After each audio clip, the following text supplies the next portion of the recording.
Hey everybody, welcome back. Today I'm going to talk about VA comp and pension exams, VA disability C&P exams. Specifically, I wanted to provide you with a few tips that will help you navigate that process, especially if you've never been through it before. If you have been through it before, maybe a couple of these things will stand out to you as well. Excuse me. So first of all, what is a C&P exam? The VA, when you file a disability claim, may ask you to have what's called a comp and pension exam. That's basically where they have a medical professional that's contracted out by the VA to other companies, and they are required to follow a specific format, and they're supposed to evaluate, for lack of a better term, how your claim should be processed and all the information that you provide to them. I've personally never submitted a claim that hasn't had a C&P exam. Maybe that's because I still don't know what I'm doing, but every single time that I have filed for claims, I've had a C&P exam. Sometimes I've had 2, 3, or 4 C&P exams for the same exact claim. We'll get into a little bit of that later. If you've never had a C&P exam, it may be a little bit different than what you'll be expecting. If you're expecting to walk in and they'll say, okay, hey, veteran A, we see that you're filing for a neck injury, right? And they'll go in and they will do the range of motion tests with you, but they'll spend a lot of time on Q&A. And there's a reason for that, and we'll get into that here in just a second. Another thing just to note real quick is that each examiner is going to be different. You're going to have really good C&P examiners, and you're going to have ones that you're going to wonder why you even went to that appointment. It doesn't matter what you do, how you present yourself. Doesn't matter anything that you did during that exam. You just walked out of there feeling like, well, all they did was try and deny me. Sometimes that's true. Sometimes they're really trying to make sure that your claim is valid. But either way, it makes it really, really difficult. Sorry, I've got some drainage or something going on right now. The VA receives from every C&P exam output a DBQ, which is a disability benefits questionnaire. So let's jump into what that means. A DBQ, like I said, is a disability benefits questionnaire. It's actually available to each and every one of us. I'll put a link below for the VA website where you can go download your DBQs and you can look at them for all the claims that you either have submitted or are going to submit. And it's very important to make sure that you know everything there is to know about that DBQ. Remember, I told you there's a script that each one of these examiners uses, and that script is DBQ. Did you see the veteran in person? Yes. Does the veteran, have any injury that they presented? Yes. Does it correlate with what they claimed? Yes. How severe is it, right? Or how often are the headaches? How long is the prolonged, depression, etc.? How much range of movement do they have? Did they come in, feeling good or bad or whatever? But there's a lot that goes through the DBQ, and they're required to fill out that form, the same exact form that you can download. So go out, get your DBQ forms, and make sure you know what you're about to walk into. That's really important. There's 3 things that are needed for a successful claim. I'm going to read them. They're off here to the corner. I'm just going to read them. They're directly from the VA website. I'll provide another link down there so that you know exactly what you're getting into with it. But the first thing you need, a current physical or mental disability from a medical professional. Current is the key word. If you had chronic sinusitis in 2005 through 2012, that's not current. You need a current physical or mental disability from a medical professional. That can be the VA hospital. That can be for VA healthcare. That can be a private doctor. I recommend both. I recommend a private doctor more than I recommend the VA because they're going to end up giving you an exam anyway. but you need to have a current documented physical or mental disability from a medical professional. Second thing you need is an event, injury, or disease that happened during your active duty service. So an event that caused it, an event that aggravated this condition, an event that made it worse. Let's see, marching around in boots with a 100-pound backpack. All of a sudden you have knee problems that you never had after you get out of the military. Well, there's an event that happened. Having to lug that thing around for 25 miles or 50 clicks or whatever, it's not uncommon for people to have those issues. So make sure you know that there is something that happened in your active duty service that is documented.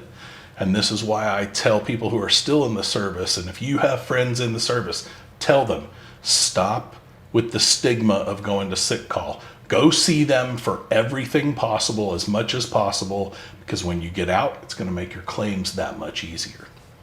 The last thing that you need is a link between your current disability and the event, injury, or disease that happened during your service. Usually, the VA requires medical records or medical opinions from healthcare providers to provide the link. This is really key here. You may have heard the term nexus letter. The nexus letter is connecting, marching up a 700-foot incline with a 200-pound backpack on, twisting your ankle and then twisting your knee, and now you have knee injuries. That nexus letter from a private doctor is going to help you more than you can imagine. It's not going to be cheap to get one. Most doctors don't do it for free, but it's going to help you long term, because what they're going to say is that this injury, this condition, this disease is more likely than not, or as likely as not, that it was aggravated or happened or whatever from your service, from your specific service event. Please make sure that when you submit your claims, you have all three of those. Current disability or a current condition, an event from when you're in active duty, and then a link between the two. You have to have those. They will deny you if you don't, and they'll be sent back to square one. And I've been sent back to square one about 20 times. So I'm pretty familiar with how to screw that up. Okay, let's get into the meat of this here. 5 proven tips. These are proven by me. They're proven by others. They're proven by a lot of people, but these are 5 proven tips for when you go to your C&P exams. Number 1, how you present yourself walking in the door. A lot of people will not cover this part, but if you walk in the door to a C&P exam that has to do with chronic pain, and they ask you how you are, and you walk in and go, "I'm great, I'm doing wonderful, doc," that's the first impression you left with them. It's the very first impression you've left with them, is that you're perfectly fine. They will document that. Most of these examiners will document exactly how that thing went. Patient says they're perfectly fine.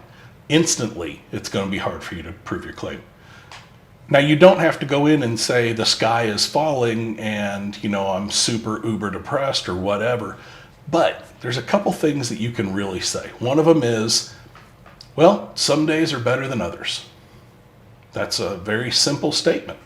You haven't said you're good. You haven't said you're bad. You've said there are good days and there are bad days. That's another way you can say this. Well, some days are good and some days are bad. It's a very easy way to do this. There's another one that I have. There's another way that I have actually approached walking into these, because I get frustrated when I have to go to repeat C&P exams. And I'll have a doctor come and ask me, "Hey, how are you doing today?" And I'll say, "Well, I made it here. I'm here." That's all I can give you, right? I'm frustrated. I'm angry. I've obviously got a disability that I believe in. I'm not having a great day.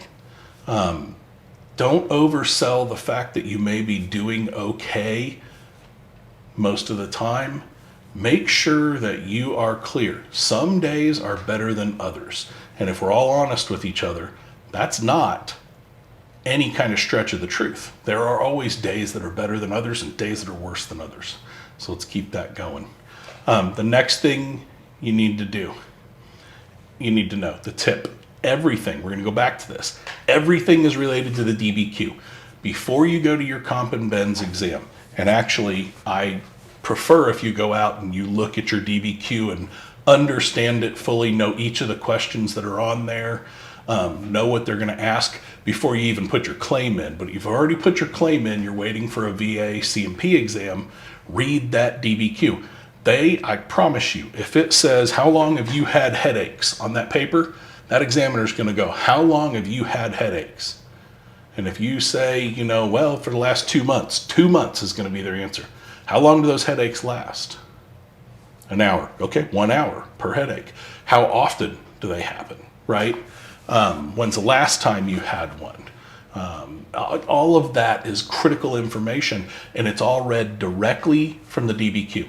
So again, the link is below for the DBQs. Know your DBQ before you go into that thing. Study it, repeat it, write it on the wall 100 times, do whatever you have to do, but you need to know what they're going to ask, what the expectation is, and what the interpretation is going to look like.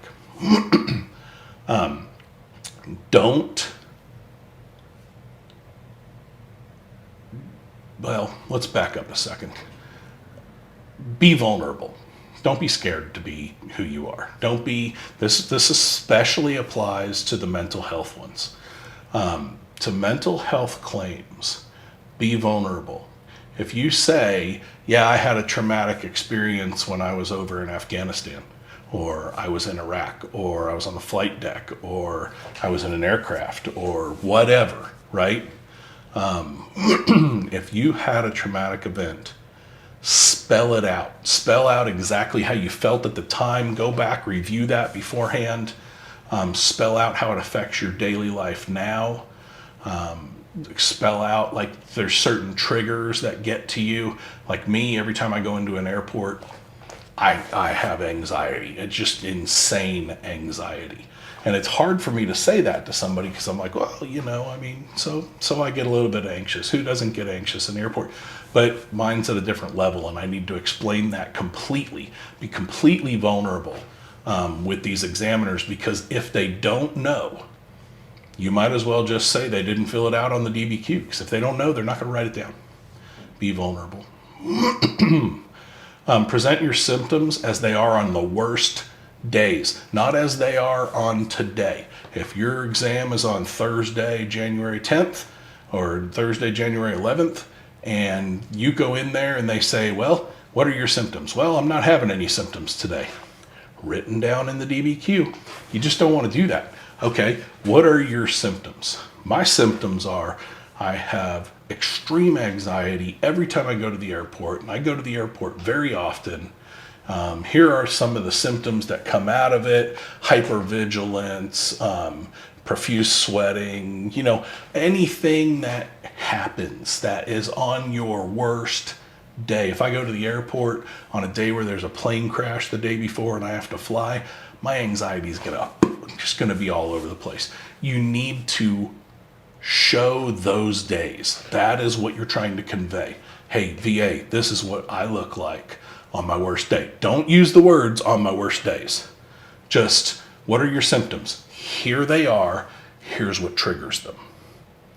And just remember in the back of your head, not the best day you had, worst day you had. All right. Don't offer more than what's asked. If you're going in for an exam for mental health and you say, yeah, my mental health is pretty bad. I think I've got severe depression and I've got, these hangnails. Hangnails aren't going to cause depression. Now, back pain, neck pain, gaining weight because of back pain and neck pain, gaining weight because of PTSD, TBI, etc. All of those connect to headaches and to anxiety and to all of that. So unless it connects directly to what you are claiming or what you're claiming at that time, what you're being examined for, don't expand. Bring in all the facts. Don't expand. Don't tell people how you feel unless it's mental, because then you have to tell them how you feel. But these are the facts. This is the pain. This is the place. This is the location. This is my mobility. This is, how it affects me directly. And lastly, thank the examiner. I know that seems like a stretch of a thing to do, but just like the first impression, what is the last impression that you're leaving when you walk in through a C&P exam? The last thing they're going to remember is they're going to say, okay, well, I'll take this and I'll submit it to the VA. And, then the process moves forward from there. They can't tell you anything more because they don't know. They're contracted. They're just there to do the exam. Thank your examiner. I don't care if it's your bad day. I don't care if you were unimpressed with them. I have been thoroughly unimpressed with some of my C&P VA examiners. But at the end of that thing, I tell them, thank you. Thank you for taking the time to do this for veterans. I greatly appreciate it. That's it. Just thank them. Make sure that they know that you're thankful that they're doing their job. You just never know how it's going to influence one thing or another. They may be 50-50 at one point, and then bam, you said thank you because it was important to you, because it's for veterans, and they may think, I think this guy is sincere. This gal is sincere. So make sure you do that. Hey, those are my big 5 tips. How you present yourself, important, walking in the door. Everything's related to the DBQ. Be vulnerable, present your symptoms as your worst days, and thank the examiner. If you like this video, hit like, hit subscribe. The music surrounding this video is produced by my son. I've got the link below for his website. So if you're a singer, songwriter, or musician, and you want to reach out to somebody that's a producer that's getting up and coming in this business, then give him a shout. All right. Thanks, y'all. Take care. See ya.